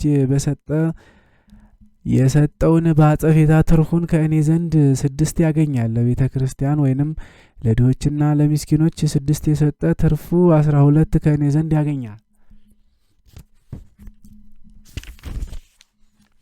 ስለ እኔና ስለ መስቀሌ ለቤተ ክርስቲያን ወይንም ለድሆች ለምስኪኖች 12 ገንዘብ የሰጠ የእጥፍ ትርፍ ከእኔ ዘንድ ያገኛል። ስለ እኔና ስለ ከበረ ደሜ በከበረ ደሜ ስለ ቅዱስ መስቀሌ ለቤተ ክርስቲያን ወይም ለድሆች ለምስኪኖች በ50 የሚቆጠሩ ገንዘቦችን የሰጠ የእጥፍ ትርፍን እልፍ ተብሎ የሚቆጠር ከእኔ ዘንድ ያገኛል። ከመስዋዕትና ከቁርባን ምጽዋትን እመርጣለሁ የሚል ጽሑፍ በወንጌል ስላለ ለድሆች ለምስኪኖች የሚራራውን እኔ ስለመረጥኩትና ስለወደድኩት ዓይን ያላየውን ጆሮ ያልሰማውን በሰው ልብ ያልታሰበውን በጎ ዋጋ ሰጠዋለሁ። ሰማያዊት በሆነች የመመስገኛዬ ደብርም አወርሰዋለሁ። በዕለተ ዓርብ የተቀበልኳቸውን መከራዎችንና ስቃዮችን፣ ግንግሪት መታሰሬን፣ በምድር ላይ መውደቄን፣ በገመድ መጎተቴን፣ በአይሁድ እግር መረገጤን፣ ወደ ቀኝ ወደ ግራ ወደፊት ወደ ኋላ መገፋቴን እያሰበና እያስታወሰ የጉንጮቼ መጸፋት፣ ራሴን በሽመል መመታቴን፣ የእሾህ አክሊልን በራሴ ላይ መቀዳጀቴን፣ እየወደቅኩና እየተነሳው መስቀሌን መሸከሜን፣ በ5 ችንካሮችም መቸንከሬን፣ በዕፀ መስቀል ላይ መሰቀሌን፣ ሐሞትና ከርቤ መጠጣቴን፣ መሞቴን፣ ወደ አዲስ መቃብር በመውረዴን፣ በ3ኛውም ቀን ከሙታን ተለይቼ መነሳቴን ያሰበና ያስታወሰ እነዚህን መከራዎችን አስቦ መታሰቢያንና የዕፀ መስቀሌን መታሰቢያ ያደረገውን ዳግመኛ እነዚህን መከራዎችን ሁሉ አስቦ አባቱንና እናቱን፣ ሚስቱን፣ ልጆቹን፣ ቤቱን፣ ንብረቱን፣ እርሻውን ለተወ እነዚህንም መከራዎችን ስቃዮችን አስቦ ስለ መስቀሌና ስለ ስሜ ገንዘቡን ለቤተ ክርስቲያን ለድሆች የሰጠውን እነዚህንም መከራዎችን አስቦ በተቀደሰ ዕፀ መስቀሌ ቤተ ክርስቲያን ውስጥ ለጸለየና ለጾመ ለተሳለመም እነዚህም መከራዎችን አስቦ ከዓይኖቹ እንባን ያፈሰሰ በልቡም ላዘነ ለተከዘ እኔ ክብርን ባለሟልነትን ታላቅ ልዕልናን ፍጹም ጸጋን በባህረ አሸዋና በሰማይ ከዋክብት ብዛት መጠን እሰጠዋለሁ።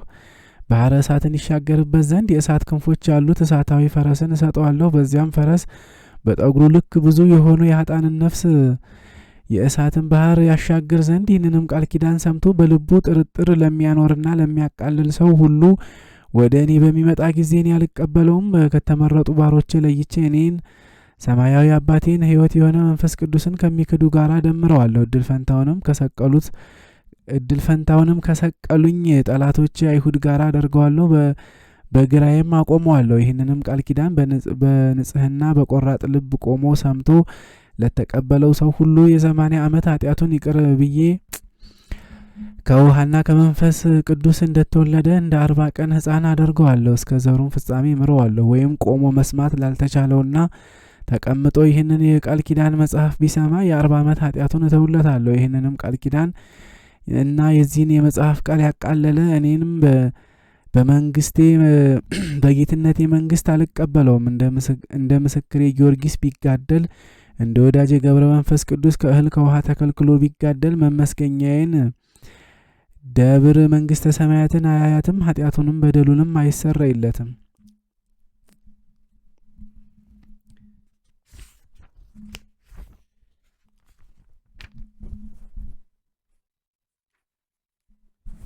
እድል ፈንታውም እኔን ከሰቀሉኝ አይሁድ ጋር ይሆናል። ንግሥት እሌኒም በሰማች ጊዜ ይህንን ቃል ኪዳን በሰማች ጊዜ ሁሉም ነቢያት፣ ሐዋርያት፣ ጻድቃን፣ ሰማዕታት፣ ባህታውያን፣ ገዳማውያን ሁሉ የምሕረት የቸርነት ባለቤት ከሆነ ከጌታችን ከአምላካችን ከመድኃኒታችን ከኢየሱስ ክርስቶስ አፍ ይህንን ቃል ኪዳንና ይህንን ፍጹም ጸጋ በሰሙ ጊዜ በምድር ላይ ወድቀው ሰገዱለት። እንዲህም እያሉ አመሰገኑት። በቅዱስ መስቀልህ ያዳንከን ለአንተ ምስጋና ይሁን። ታድነን ቤዛም ትሆነን ዘንድ አንተን ለላከን አባትህ ምስጋና ይገባል። የተባረከ መስቀልህንም ለገለጠልን መንፈስ ቅዱስም ምስጋና ይሁን አሉ። ጌታችን ኢየሱስ ክርስቶስም ይህን ቃል ኪዳን ከሰጣቸው በኋላ ከእሳቸው ዘንድ በታላቅ ምስጋና በክብር ወደ ሰማያት አረገ። እሺ የተከበራችሁ ኦርቶዶክሳውያን፣ እዚህ ላይ መጨረሻ አካባቢ ያለው የጌታችን ቃል ትንሽ ያስፈራል አይደለ?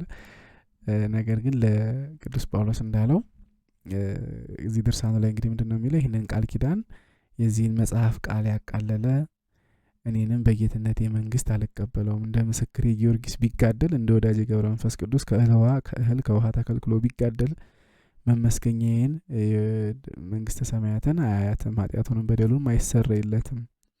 እድል ፈንታው እኔን ከሰቀሉኝ ከአይሁድ ጋር ይሆናል ይላል። ቀደም ብዬ ደግሞ ሳነበው የሰምታችሁ ከሆነ በእምነት ሆኖ ይህንን ቃል ኪዳኑን ይህን ድርሳኑን ቆሞ የሰማ የ80 ዓመት ኃጢአቱን ተቀምጦ የሰማ የ40 ዓመት ኃጢአቱን ገበታውን የተሳለመውን ሁሉ ይላል ቃል ኪዳኑን የመስቀሉና እንደ እኔ ቢጤዎች መንገድ ላይ ትሰማላችሁ ሁሌ በ10 ስለ መስቀለ ክርስቶስ ይላሉ። የኛ ቤተ ክርስቲያን ውስጥ ተመልከቱ፣ እንደው ሁሉ ነገር ስብከት ነው እና ይህን ቃል ኪዳን ስለሚያውቁ ነው እነዛም ነዳያን ስለ ቅዱስ መስቀለ ክርስቶስ እያሉ የሚለምኑንና በእውነት ቃል ኪዳኑ እጅግ የከበረ ነው። ይህን ቃል ኪዳን ለንግሥት እሌኒ ብቻ አይደለም።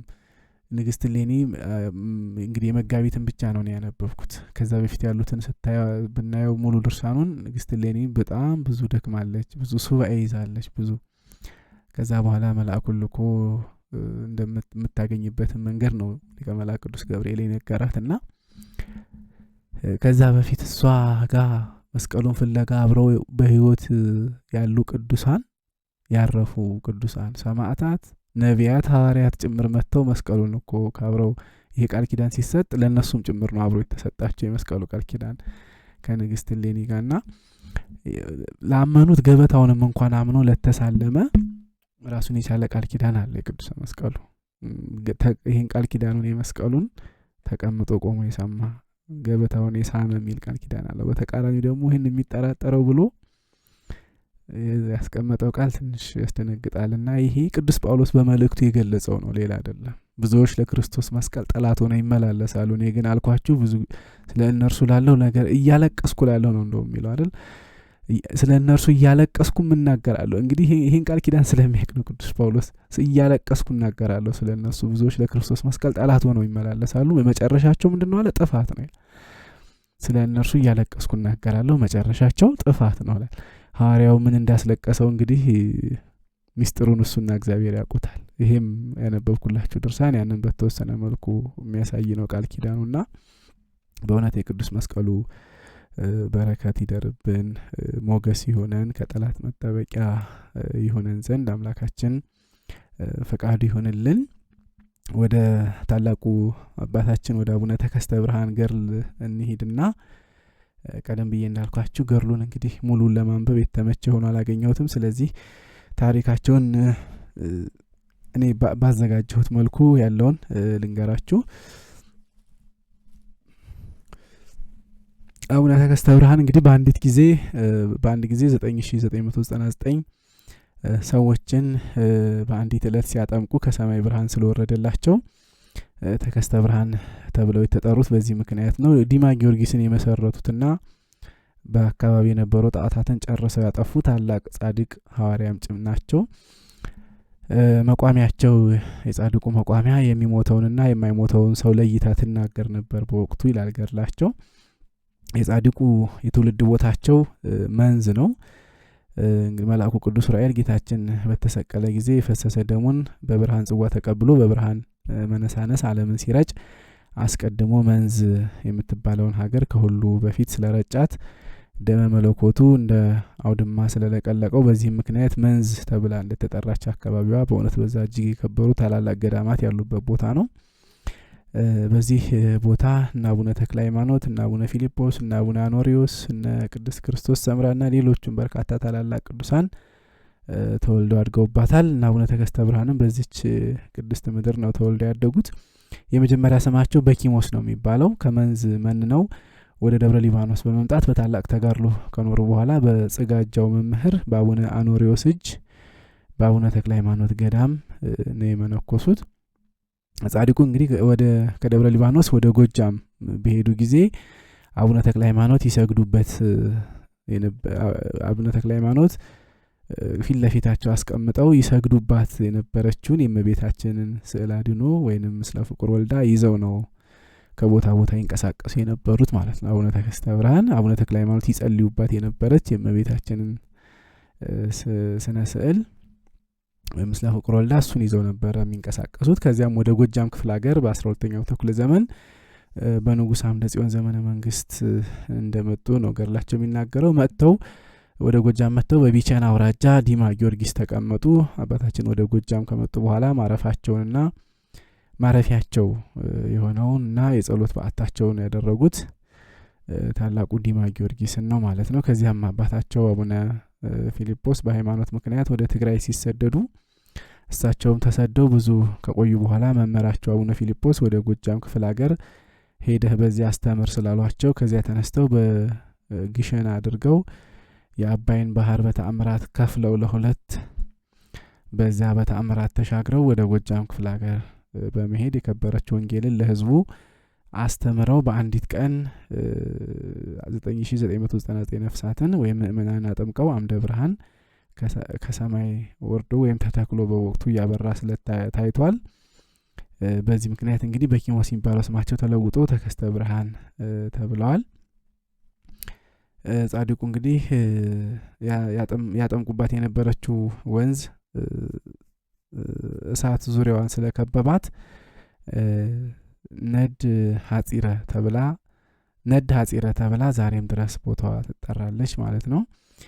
ከዚህም በኋላ አቡነ ተከስተ ብርሃን ከዛ ቦታ ተነስተው ወደ ቢቸና አውራጃ እነማይ ወረዳ ውስጥ አንድ ጫካ አገኙ። በዚያም ውስጥ ትልቅ ዋሻ አግኝተው ታቦቱን በዚያ ዋሻ ውስጥ አስቀምጠው በአንድ ጫካ ኑረው ስሟንም ዲማ ማርያም አሏት። በዚያም ገድ ወንዝ በተባለው አካባቢ ሴቶችን መካን ታደርግ የነበረችና ሙላድ የተባለችውን ጋኔን በመቋሚያቸው አባረው አጥፍተዋታል። በዚህ አካባቢ ይህች ሙላድ የተባለችው ጋኔን ሴቶችን እንዳይወልዱ በማድረግ የምታመክን ነበረች። የአካባቢው ሰዎችም አስቀድመው ይሰግዱላትና ያመልኳት ነበር። አባታችንም ተነስተው ወደ ገድ ወንዝ በመሄድ በዚያ ለሙላድ ይሰግዱላትና ያመልኳት የነበሩትን ብዙ ህዝቦች አስተምረው ሙላድን በመቋሚያቸው አባረው ሰኔ 21 ቀን አገው ምድር እንጂባራ ድረስ አባረው በዛ እንዳጠፏት ያሳያል። ታሪካቸውን ይናገራል ማለት ነው። አባታችን ተከስተ ብርሃን ወደ ተለያዩ አካባቢዎች በመዘዋወር በጠንቋዮችን ያመልኩ የነበሩ ብዙ ሰዎችን አስተምረው በማጥመቅ አብያተ ክርስቲያናትን እየሰሩላቸው ብዙ ሐዋርያዊ አገልግሎት የፈጸሙ ታላቅ አባት ናቸው። በአንዲት ዋሻ ውስጥ ገብተው በተጋድሎ ኖረዋል። ወይና ወራዊ አገልግሎታቸውን ከፈጸሙ በኋላ እንግዲህ በዚህ ወቅት የኢትዮጵያው ንጉስ አምደ ጽዮን የአባቱን ቅምጥ ወይንም ደግሞ እንጀራ እናቱን ስላገባ ይህም በክፉዎች ምክር ነው መንግስት ይጸናልሃል ብለው ነው ክፉዎች መክረው ያጋቧቸው እንዲያደርጉ ያደረጓቸውና በዚህ ምክንያት ታላላቆቹ ቅዱሳን አባቶቻችን አቡነ ፊልጶስ፣ አቡነ አኖሪዎስ፣ አቡነ በጸሎተ ሚካኤል እና ሌሎችም ታላላቅ አባቶቻችን ከየገዳማቸው ሄደው ንጉሱን ስለገሰጹት በንጉሱ እጅ ሰማዕትነትን ከተቀበሉ በኋላ በስደት ሲሰቃዩ ኖረው ግማሾቹን በሰማዕትነት አልፈው በዚህ መንገድ ብዙ በወቅቱ ብዙ ሰማዕትነት ብዙ ዋጋ ሲከፈል አቡነ ተከስተ ብርሃንም ከአባቶቻችን ጋር አብረው ስለ ሃይማኖታቸው ሰማዕትነትን ተቀብለዋል፣ ተሰደዋል። ይህም በእያንዳንዳቸው የቅዱሳኑ ገድል ተጽፎ ይገኛል። አቡነ ፊልጶስ እንግዲህ በንጉሥ አምደ ጽዮን ዘመነ መንግስት ስጋቸው አልቆ አጥንታቸው እስኪቀር ድረስ ተገርፈዋል። ደማቸው እንደ ውሃ ፈሷል። ደማቸውን በተአምራት እንደ እሳት ሆኖ ገራፊዎቻቸውን ያሳድድ እንደነበረ ነው በገድላቸው ላይ የተጻፈው። ንጉሥ አምደ ጽዮንም በክፉ ጠንቋዮች ምክር ተታሎ እንግዲህ ያልወለደችን አባት ሚስት ብታገባ መንግስት ትጸናለች ብለው መክረውት የእንጀራ እናቱን ስላገባ ይህንን የሰሙት ቅዱሳን አባቶቻችን እንግዲህ አቡነ ተከስተ ብርሃን በሙሉ ሌሎችም ቅዱሳን በንጉሱ እጅ በስደትም እየተዳረጉ እና አቡነ ቀውስጦስ ደግሞ በጦርም እየተወጉ በሰማዕትነት ያረፉበት ክስተት ነው ማለት ነው። እንግዲህ አቡነ ተከስተ ብርሃንም ይህን ሰማዕትነት ከተቀበሉ በኋላ ስለ ቀናች ሃይማኖታቸው ብለው ሰማዕትነትን ከተቀበሉ በኋላ በዲማ ባለችው ዋሻ ከንዋያተ ቅድሳታቸው ጋር ታቦተ ማርያምን አኑረው ከቅዱሳን አባቶቻችን ጋር አብረው ተሰደው ነው ሰማዕትነት የተቀበሉት። ከአንድ ዋሻ ወደ አንድ ዋሻ ከዱር ወደ ዱር ሲሰደዱም እንደኖሩ በኋላም በቤጌ ምድር ደብረ ግሸና ከምትባለው ገዳም ሆነው የስደት ዘመን ካለፈ ወይም ንጉሱ እስከሞተበት ጊዜ ድረስ በዛ ተቀምጠው በዚያ ቦታ ላይ በሊቀ መላእክት በቅዱስ ሚካኤል ስም ቤተክርስቲያን ሰርተው የአካባቢውን ሰው አስተምረው በሕገ ወንጌል እንዲኖሩ አድርገው በእምነት አጽንተዋቸዋል። ከዚህ በኋላ ሳርካ ወደምትባለው ሀገር ሄደው በዚያም የከበረች ወንጌልን ሰብከው ሌሎችም እንደ አዴት፣ አመዳሜት፣ ወሰናምባ ወደሚባሉ ቦታዎችም ሄደው ወንጌልን ሰብከው ድውያንን ፈውሰው በተአምራት ብዙዎችንም አሳምነው እንዳጠመቁ ነው ገድላቸው የሚናገረው። የዳሞትና የጎጃም አድባራት ሁሉ እምነት የሀገሮች ሁሉ ርስት ወደምትሆነው ወደ ተቀደሰችው ምድር ወደ ዲማ ገዳም ተመልሰው ዲማን እንግዲህ ዘላለማዊ ማረፊያቸው አድርገዋታል። በእርሷም ስርዓተ ምንኩስና ጀምረው ብዙ በቆብና በአስኬማ በጣም ብዙ መነኮሳትንና መነኮሳያትን አፍርተዋል ወይም በቆብ ወልደዋል። ከስደታቸው በኋላ 15 ዓመት በገዳማቸው ላይ በዲማ ማለት ነው በታላቅ ተጋድሎ ኖረው ነው ያረፉት። ወደ ተለያዩ አካባቢዎችን በመዘዋወር ወንጌልን በመስበክ ምእመናንን በማጥመቅ የተጠመቁትንም በሃይማኖት በማጽናት አብያተ ክርስቲያናትን በመትከል ጣዖታትን ያመልኩ የነበሩትን አሳምነው ክርስቶስን ወደ ማመን በማምጣት ብዙ ሐዋርያዊ አገልግሎት ከፈጸሙ በኋላ ተመልሰው ወደ ዲማ ሲመጡ አባይን ተሻግረው ጉታ ሲደርሱ ከዚህ ናዳ ማርያም አርፈው እንደሄዱ ገድላቸው ይናገራል። ከዚያም ተነስተው ወደ ዲማ ሄደው ዲማ ማርያምን ተክለዋል። በዚያም ወንዶችና የሴቶችን ገዳም አቋቁመው በተጋድሎ ብዙ ከቆዩ በኋላ መጋቢት 10 ቀን በዛሬው ዕለት ታላቅ ቃል ኪዳን ተቀብለው አርፈው ራሳቸው ባቋቋሙት በዲማ ማርያም የከበረ አጽማቸው በክብር ተቀምጧል። ቃል ኪዳናቸውም እስከ 22 ትውልድ ድረስ ነው። የአቡነ ተከስተ ብርሃን አስደናቂ ታላላቅ ተአምራትንም በማድረግ ይታወቃሉ። እንግዲህ ከዚህ ውስጥ ከተአምራታቸው ውስጥ አንዱ በገድላቸው ላይ የተጻፈው አንዱ በገበሬ ማለት እንግዲህ በጥንቱ በሀገራችን ባህል ማለት ነው አንዲት የሀገረ ገዢው ልጅ በጽኑ ሕማም ተይዛ መላ አካሏን እጅና እግሯን ትታመማለች። በእባብ መርዝም ተመርዛ የሆድ ዕቃዋ ሁሉ ወጥቶ ነበረ። በጣም አስከፊ ነው በእውነት። የሆድ ዕቃዋ ሁሉ ወጥቶ በእባብ መርዝ ነው የተመረዘችው።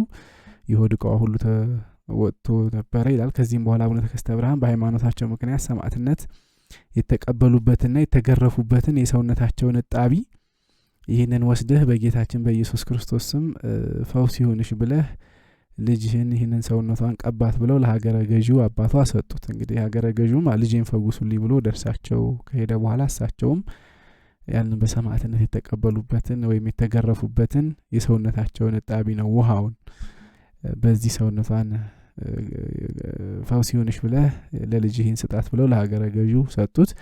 ሀገረ ገዢውም ወስዶ በእምነት በፍጹም ልቦናው አምኖ በጽኑ በታመመችው ልጁ ላይ ከራስ ጸጉሯ ጀምሮ እስከ እግር ጥፍሯ ድረስ መላ ሰውነቷን አቡነ ተከስተ ብርሃን ሰማዕትነት በተቀበሉበት የደማቸው እጣቢ ሰውነቷን ሲቀባት ወዲያው ተፈውሳለች።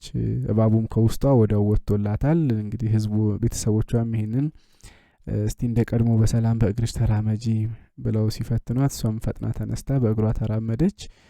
እባቡም ከሰውነቷ ውስጥ ወጥቶላታል። ምግብም በሰላም በላች። ሀገረ ገዡም ልጁን አቡነ ተከስተ ብርሃን በጸሎታቸው ስላዳኑለት እጅግ ደስ ብሎት እግዚአብሔርን አመሰገነ። ያልገድላቸው ላይ የተጻፉ ብዙ ተአምራት አሉ። ሰዓቱ ግን ከአንድ ሰዓት በላይ ከሆነብኝ እንትኑ ያስቸግረኛል። ይሄ ዩቲዩብ ላይ የምጭንበት ሶፍትዌሩ ያስቸግረኛልና ለዛሬ በዚሁ ይብቃን። የአባታችን የአቡነ ተከስተ ብርሃን ረድኤት በረከታቸው መልጃቸው ከሀገራችን ከኢትዮጵያ ከሁላችን የጥምቀት ልጆች ከሆነን ከህዝበ ክርስቲያን ሁሉ ጋራ አብሮ ይኑር። በህይወት ያለነውን ይጠብቀን። ያረፉትን ወንድሞቻችንን ከቅዱሳን ርስት ይደምርልን እግዚአብሔር አምላክ። የቅዱስ መስቀሉ ሞገስ ክብር ከኛ ጋር ይሁን። አሜን።